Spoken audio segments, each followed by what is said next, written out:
करें रोल करें सर, क्या उद्देश्य है आज इस प्रेस कॉन्फ्रेंस का? आज राजस्थान में हमारे चॉइस डेयरी संघ है और उसके ऊपर नियंत्रण आरसीडीएफ का रहता है। तो आज डेयरी संघों के संबंध में जो विभागीय मीटिंग थी वो मीटिंग रखी थी और मीटिंग में जो बजट की घोषणा है उनको क्रियान्वित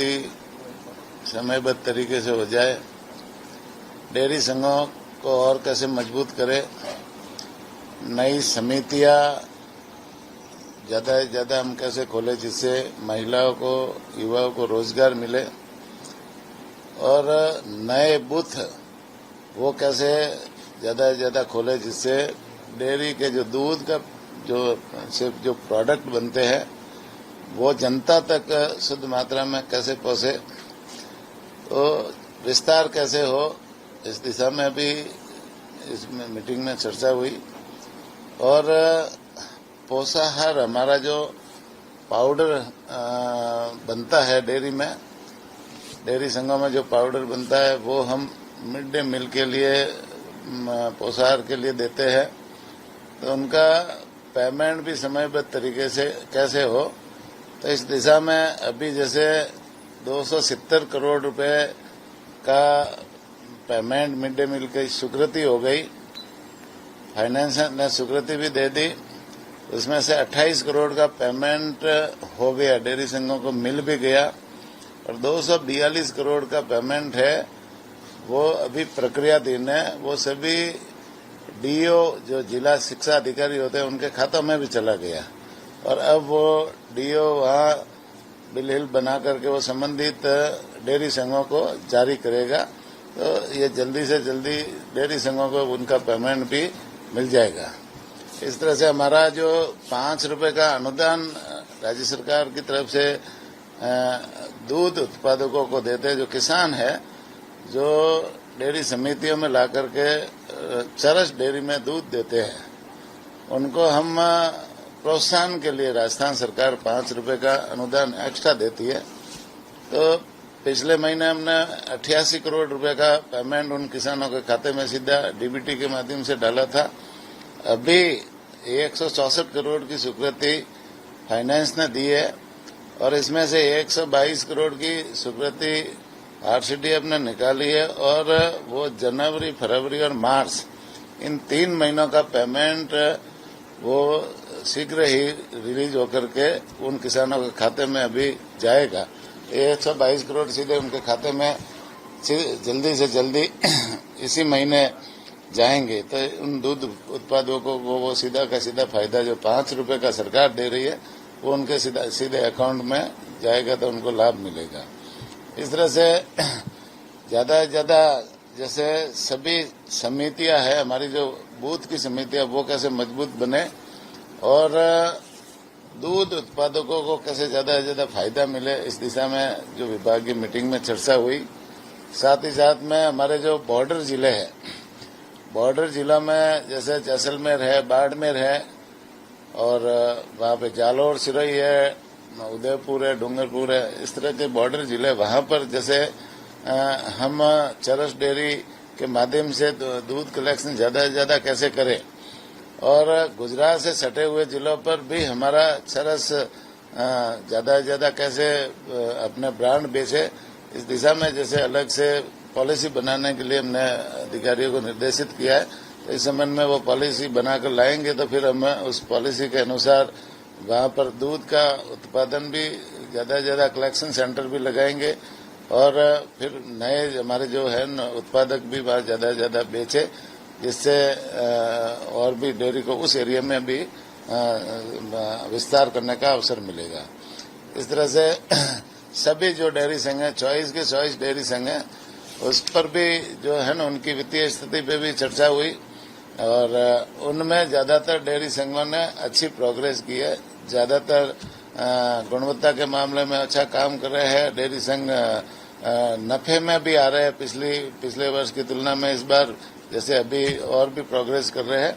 और इस डेयरी संघों को हम कैसे मजबूत करें, उनकी वित्तीय स्थिति कैसे सुधरे,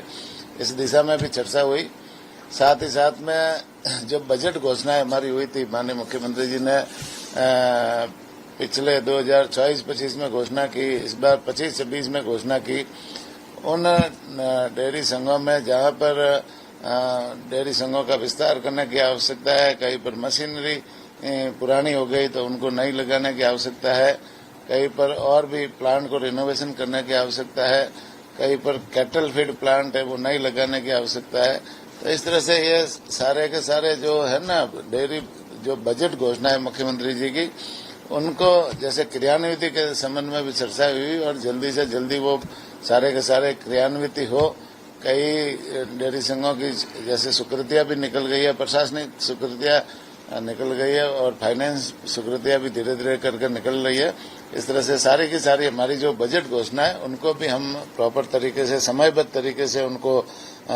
पूरा कराए, इस दिशा में भी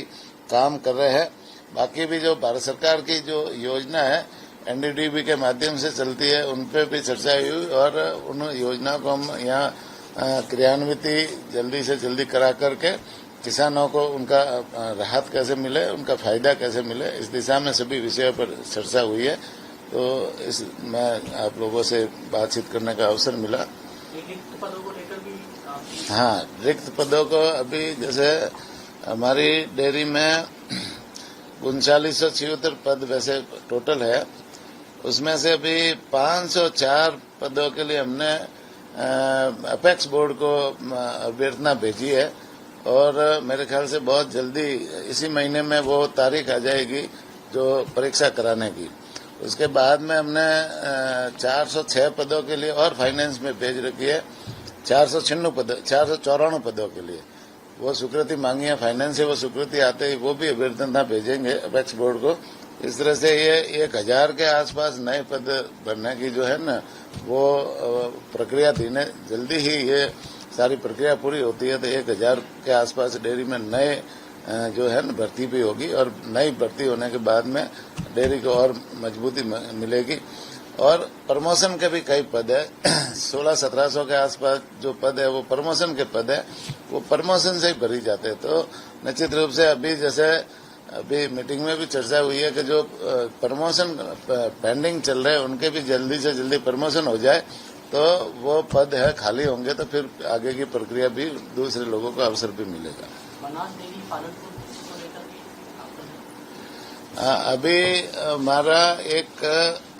महिलाओं का एक दल बनास डेयरी पालनपुर में जा रहा है, वहाँ बनास डेयरी का विजिट भी होगा और महिला आयोग की जो अध्यक्ष है विजया राहटकर ताई, वो उन महिलाओं को वहां पर उनसे उनका मार्गदर्शन भी हमारी महिलाओं को मिलेगी। एक बस भर करके यहाँ 50 के आसपास महिला जाएगी और वहाँ गुजरात में जो है ना बनास डेयरी में किस तरह से महिलाओं को रोजगार मिलता है, वह डेयरी का जैसे ये जो सिस्टम है कैसे चलता है, महिला उसमें जैसे रोजगार के अवसर कैसे प्राप्त करती है, महिलाओं को सबसे ज्यादा जैसे दूध कलेक्शन में अनुभव होता है तो महिला इस डेयरी सेक्टर से रोजगार से जुड़ करके अपने परिवार का, अपने घर का कैसे पालन पोषण कर सकती है। तो इस दिशा में सारी जो वहाँ 3 दिवसीय कार्यक्रम है और 3 दिन तक उन हमारी जो यहाँ की राजस्थान की महिलाओं को वहाँ कई जगह जाने का अवसर मिलेगा। जो निशा की बूथ समितियां है वो भी उनको देखने को मिलेगी, डेयरी के अंदर भी विजिट करने का मौका मिलेगा और वहाँ के डेयरी के जो चेयरमैन है शंकर भाई चौधरी और विजया राहटकर ताई का भी मार्गदर्शन उनको मिलेगा। तो इस तरह से एक नवाचार ये किया है कि वह बनास डेयरी को देख करके आए वो महिला और यहाँ आकर के राजस्थान में भी उस तरह से अच्छा करे और ज्यादा से ज्यादा महिलाओं को जोड़े, जिससे महिलाओं का सशक्तिकरण, माननीय मुख्यमंत्री जी भी चाहते हैं कि महिलाओं का सशक्तिकरण हो, उनको रोजगार से जोड़ो। और हमारे जो प्रधानमंत्री नरेंद्र मोदी जी है उनका तो हमेशा ये मंशा रहती है कि देश की आबादी का आधा हिस्सा महिला है और उन महिलाओं को हम जब तक मजबूत नहीं करेंगे, उनको सशक्तिकरण नहीं करेंगे, तब तक ये देश विकसित राष्ट्र नहीं बन सकता। तो महिलाओं को सशक्तिकरण की दिशा में ये कार्यक्रम जैसे मोदी जी भी खूब चला रहे, इसी के तहत हमारी डेयरी भी है ना, वो भी महिलाओं को प्रशिक्षण करने के लिए भेज रही है। और वैसे भी डेयरी ने हमेशा ही, जो चरस डेयरी ने महिलाओं को प्रोत्साहित करने, उनको रोजगार देने के सारे अवसर दिए हैं। आज पर जयपुर डेयरी का मामला देखो तो जयपुर डेयरी में हमारी महिला सबसे ज्यादा महिला अध्यक्ष है समितियों की, और ऑल ओवर राजस्थान में देखो तो महिला अध्यक्ष, ज्यादातर महिला अध्यक्ष है। और दूध कलेक्शन का जितना भी काम करती है वो ज्यादातर महिलाएं करती है। तो महिलाओं का ही इस डेयरी में बहुत बड़ा योगदान रहता है, इनकी बहुत बड़ी भूमिका रहती है। तो इस दिशा में हमारी सरकार भी काम कर रही है। देवस्थान विभाग जो वरिष्ठ नागरिक तीर्थ यात्रा योजना ले जा रहे हैं, तो क्या अब जो रेल से यात्री जा रहे हैं उनको हवाई जहाज की यात्रा ऐसा कुछ प्रपोज? वैसे देवस्थान विभाग का वरिष्ठ नागरिक को देश भर के जो बड़े बड़े तीर्थ स्थान हैं उनको वरिष्ठ नागरिकों को यात्रा कराते हैं। पिछले साल हमने 36,000 लोगों को यात्रा कराई थी, 30,000 लोगों को रेल से यात्रा कराई और 6,000 लोगों को नेपाल में पशुपतिनाथ की हवाई से यात्रा कराई थी। इस बार माननीय मुख्यमंत्री जी ने कहा कि भाई ये जो वरिष्ठ नागरिक है वो हमारे माता पिता के समान है, और कई परिवार ऐसे होते हैं जिनको ज्यादा दूरी पे जो तीर्थ स्थान है उनकी यात्रा करने का अवसर नहीं मिलता। कई परिवारों की आर्थिक स्थिति भी अलाउ नहीं करती। तो माननीय मुख्यमंत्री जी ने कहा कि इसे टारगेट को बढ़ा करके 30,000 की जगह 50,000 करो। तो हमने रेल वाली जो यात्रा है उसके लिए 30,000 की जगह 50,000 इस बार हम यात्रा कराएंगे, 6,000 को हवाई यात्रा कराएंगे। और मुख्यमंत्री जी ने ये भी निर्देश दिए हमें कि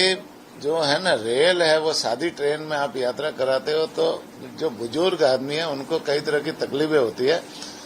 गर्मी के मौसम में भी उनको तकलीफ होती है और भी मौसम में तकलीफ होती है, तो एसी ट्रेन करो। तो हमने इस बार जैसे एसी ट्रेन की शुरुआत की, आपने दुर्गापुरा में आप भी सब लोग पधारे थे, वहां पर रेलवे स्टेशन पर मुख्यमंत्री जी ने हरी झंडी दिखा करके उस ट्रेन को रवाना किया और पूरी की पूरी वैसी ट्रेन थी। और जो यात्री उस पूरे रामेश्वरम की यात्रा करके आए 7 दिन, तो उनके चेहरे पर इतनी खुशी थी, इतनी प्रसन्नता थी कि पूछो मत कि भाई हमको तो, हम खुद प्राइवेट यात्रा करते हैं, उससे भी ज्यादा अच्छी सुविधाएं देवस्थान विभाग ने, राजस्थान सरकार ने दी है। उस ट्रेन में जो खाने पीने का खर्चा, उनका रेलवे का सारा किराया, भोजन, चाय, नाश्ता, पानी, और होटलों में जहां ठहराव होता है वहां पर पूरे होटलों का खर्चा भी पूरा देवस्थान विभाग, राजस्थान सरकार वहन करती है। अगर आप ये वीडियो YouTube पर देख रहे हैं तो हमारे चैनल को सब्सक्राइब करें और बेल आइकन को दबाना ना भूलें। अगर आप Facebook पर ये वीडियो देख रहे हैं तो हमारे पेज को लाइक करें।